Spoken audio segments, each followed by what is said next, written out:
En este nuevo episodio de Misterios de la Biblia hoy, nos adentraremos en uno de los pasajes más enigmáticos y debatidos de toda la Escritura.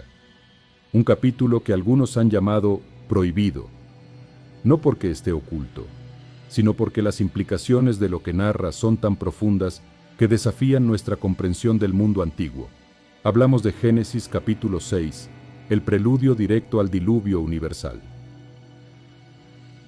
Es aquí donde la Biblia Reina Valera 1960 introduce a seres misteriosos conocidos como los Nefilim. ¿Quiénes eran? ¿Y quiénes fueron los hijos de Dios que los engendraron? El capítulo comienza con una declaración que establece el escenario de una corrupción inminente. Génesis 6, verso 1. Aconteció que cuando comenzaron los hombres a multiplicarse sobre la faz de la tierra y les nacieron hijas. Hasta aquí es una narrativa de crecimiento poblacional. Pero el verso 2 introduce el enigma que ha desconcertado a teólogos durante milenios. Viendo los hijos de Dios que las hijas de los hombres eran hermosas, tomaron para sí mujeres, escogiendo entre todas. Hagamos una pausa aquí. La Biblia establece dos grupos distintos: los hijos de Dios y las hijas de los hombres. ¿Quiénes son exactamente estos hijos de Dios? Esta pregunta es la clave para entender el misterio. Durante siglos han existido dos interpretaciones principales, ambas buscando ser fieles a la totalidad de la Escritura. La primera interpretación, y quizás la más antigua, sugiere que estos hijos de Dios, en hebreo Bene Elohim, son seres angelicales. ¿Tenemos respaldo bíblico para esta interpretación? Sí.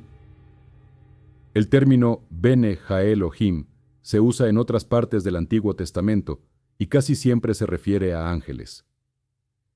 En el libro de Job, capítulo 1, verso 6, leemos: Un día vinieron a presentarse delante de Jehová los hijos de Dios, entre los cuales vino también Satanás. Claramente, estos son seres de la corte celestial. Job 38:7. También usa una frase similar para describir a los ángeles que se regocijaban en la creación. Cuando alababan todas las estrellas del alba y se regocijaban todos los hijos de Dios. Si aceptamos esta interpretación, Génesis 6 describe una transgresión aterradora. Seres angelicales que abandonaron su esfera se unieron ilícitamente con mujeres humanas, violando un orden divino establecido por el Creador. Esta visión parece ser respaldada por pasajes del Nuevo Testamento que hablan de un pecado específico de ángeles, vinculado al tiempo antes del diluvio. El apóstol Pedro nos da una pista crucial. Según Pedro 2:4 dice: Porque si Dios no perdonó a los ángeles que pecaron, sino que arrojándolos al infierno, los entregó a prisiones de oscuridad, para ser reservados al juicio. Y el siguiente verso, el 5, conecta este evento directamente con Noé. Y si no perdonó al mundo antiguo, sino que guardó a Noé, pregonero de justicia, con otras 7 personas, trayendo el diluvio sobre el mundo de los impíos. Judas, en su epístola, es aún más explícito. Judas 1:6. Y a los ángeles que no guardaron su dignidad, sino que abandonaron su propia morada, los ha guardado bajo oscuridad en prisiones eternas, para el juicio del gran día. Abandonaron su propia morada, un pecado tan grave que requirió un encarcelamiento inmediato, diferente al de otros demonios. La conexión con Génesis 6 es para muchos innegable. Ahora, ¿cuál fue el resultado de esta unión prohibida? Aquí es donde aparecen los Nefilim. Génesis 6:4.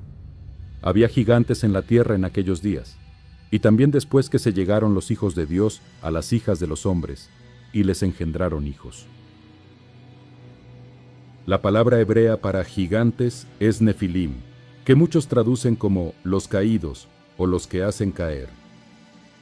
La Biblia dice que estos descendientes híbridos fueron los valientes que desde la antigüedad fueron varones de renombre. No eran héroes de la fe, eran hombres de fama, probablemente tiranos poderosos, producto de una corrupción que contaminó la creación misma de Dios.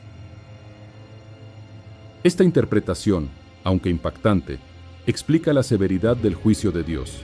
Existe, sin embargo, una segunda interpretación, considerada por muchos eruditos como teológicamente más segura. Esta visión postula que los hijos de Dios no eran ángeles, sino la descendencia piadosa de Set, el hijo de Adán. Recordemos que en Génesis 4:26, después del nacimiento del hijo de Set, dice: Entonces los hombres comenzaron a invocar el nombre de Jehová. Esta es la línea de la fe. Bajo esta interpretación, las hijas de los hombres serían la descendencia impía de Caín. El pecado, entonces, no sería una unión sobrenatural, sino una apostasía. Sería el fracaso de la línea justa al mezclarse y corromperse con la línea incrédula, abandonando su devoción a Dios por la belleza mundana. Esta visión también tiene mérito, pues explica la corrupción moral. Sin embargo, deja preguntas abiertas. ¿Por qué esta mezcla, común en la historia humana, resultó en gigantes o nefilim? ¿Y por qué Pedro y Judas hablarían de ángeles encarcelados en el contexto del diluvio si solo fue un pecado humano? El misterio permanece, pero la consecuencia es clara e indiscutible, registrada en Génesis 6:5. Y vio Jehová que la maldad de los hombres era mucha en la tierra, y que todo designio de los pensamientos del corazón de ellos era de continuo solamente el mal. Esta es la clave. Sea cual sea la fuente de la corrupción, el resultado fue una contaminación total de la humanidad. El ADN espiritual de la tierra estaba roto. La corrupción no era solo de pensamiento, era tangible. Génesis 6:11. Y se corrompió la tierra delante de Dios, y estaba la tierra llena de violencia. Los nefilim, esos varones de renombre, probablemente llenaron el mundo de una violencia y una soberbia que reflejaban a su padre caído, Satanás. Esta historia, la del mundo antediluviano, es el contexto directo del diluvio. El juicio de Dios no fue un acto de ira caprichosa, fue un acto de cirugía divina. La tierra estaba tan enferma de pecado, tan corrompida en su esencia, que solo un reinicio total podía salvar el plan de Dios. Fue un acto de misericordia para preservar un remanente, y en medio de esta oscuridad total, encontramos una de las frases más hermosas de la Escritura. Génesis 6:8. Pero Noé halló gracia ante los ojos de Jehová. Noé era un hombre que, a pesar de la corrupción angelical o la apostasía humana que lo rodeaba, permaneció fiel. Génesis 6:9 lo describe.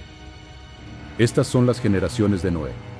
Noé, varón justo, era perfecto en sus generaciones. Con Dios caminó Noé. Perfecto en sus generaciones. Muchos ven aquí un indicativo de que Noé y su familia eran los únicos que quedaban perfectos o íntegros, quizás incluso genéticamente puros de la corrupción de los nefilim. Esta historia de Génesis 6 no es solo un relato antiguo de gigantes y ángeles caídos.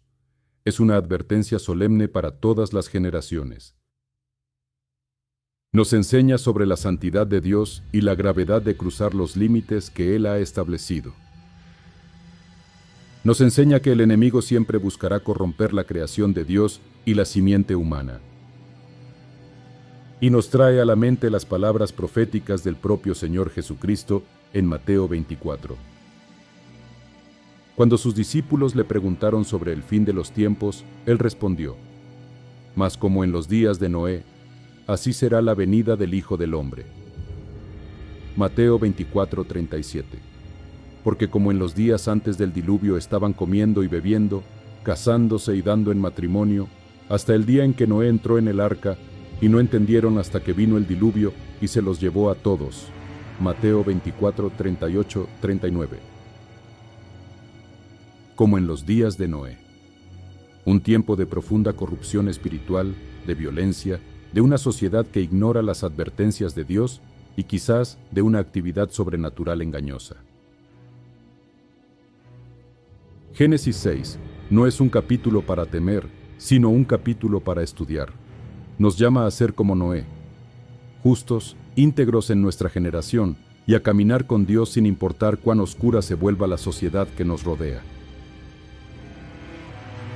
Si este viaje por los misterios de la palabra ha resonado en tu espíritu y te ha inspirado a escudriñar las Escrituras con más profundidad, te invitamos a suscribirte a Misterios de la Biblia hoy. Activa las notificaciones y únete a nuestra comunidad que busca la verdad en las Escrituras. Que la gracia que halló Noé nos sostenga, mientras caminamos con Dios en un mundo que necesita desesperadamente su luz.